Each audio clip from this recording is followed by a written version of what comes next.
এ খুব খুব খুব হাসির গল্প, খুব হাসির যে শওকতের গাড়িতে বোম মেরেছে।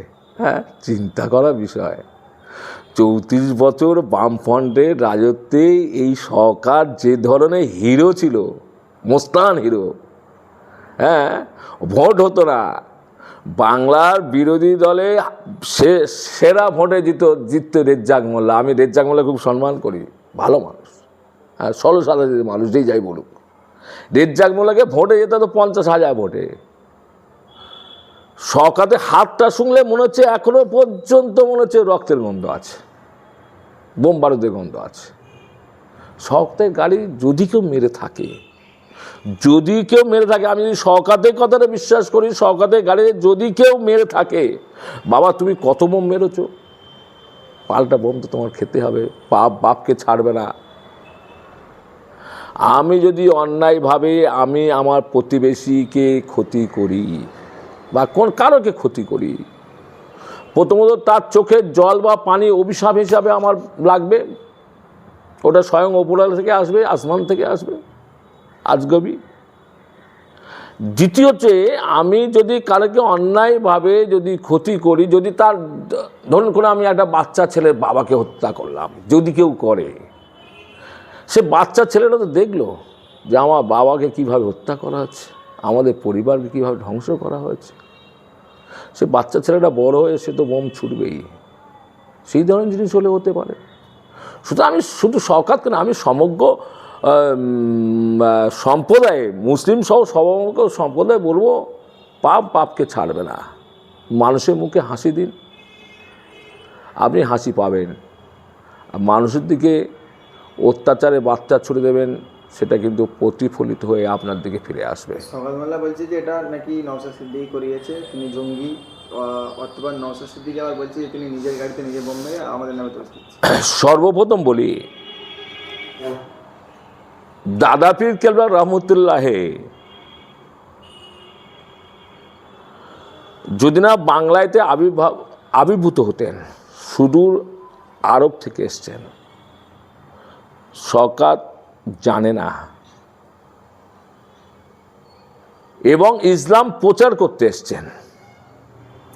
আর দাদা পীর কেবলা রহমতুল্লাহ যদি না বাংলায় আসতেন, তাহলে শওকত মোল্লা মুসলিম হতে পারত না। আমি তো হতে পারতাম না, আমি স্বীকার করছি, কিন্তু শওকত মোল্লা মুসলিম হতে পারত না। অর্থাৎ শওকত মোল্লার যখন ক্ষমতার জন্যে এই ধরনের কোনো মন্তব্য যখন করবেন, ভেবেচিন্তে করা উচিত যে আমি কার সম্বন্ধে কি মন্তব্য করছি। আমি কার সম্বন্ধে কি মন্তব্য, যে আমার সর্বপ্রথম জান্নাত জাহান্নাম আছেই, আমি মারা গেলে আমার কবর হবে, জবাব দিতে হবে। সেক্ষেত্রে আমি শওকত ভাইকে বলবো, সংযত ভাষা প্রয়োগ করুন, ক্ষমতায় থাকবেন না। নারকেল দোলনা একদিন নিচে নামবে। আমার মনে হয় 2021 সালে আপনি নিচে নেমে গিয়েছিলেন। 2021 সালে যদি নিচে নেমে যেতেন, এই 5 বছর বিধায়ক থাকতে পারতেন না। 2026-এ 100 ভাগ আপনার ক্যানিংয়ের পূর্বের মানুষ টেনে নারকেল দোলনা নিচে নামিয়ে দেবে, তারপর তো আপনি ক্ষমতায় থাকতে পারবেন না। সুতরাং এই ধরনের বাক্য, কুভাষা, মানুষের নামে মিথ্যা অন্যায় ভাষা প্রয়োগ করা বন্ধ করুন। গতকাল সুপার স্পেশাল সিকিউরিটি তাকে মোতায়েন করা হয় এই ঘটনার পরিপ্রেক্ষিতে।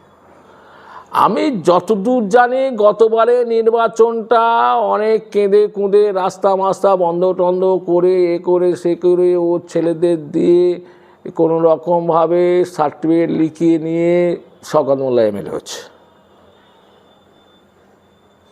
আর খুব সাদা মানুষ এগেনস্টে ছিল, তো অতটা পেঁচালো ছিল না।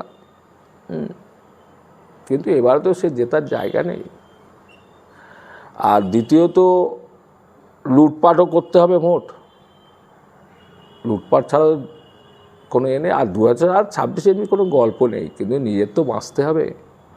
ও যে অন্যায় অনাচার মানুষ ওপর করেছে, তাতেও জানে ভয় ঢুকে গেছে।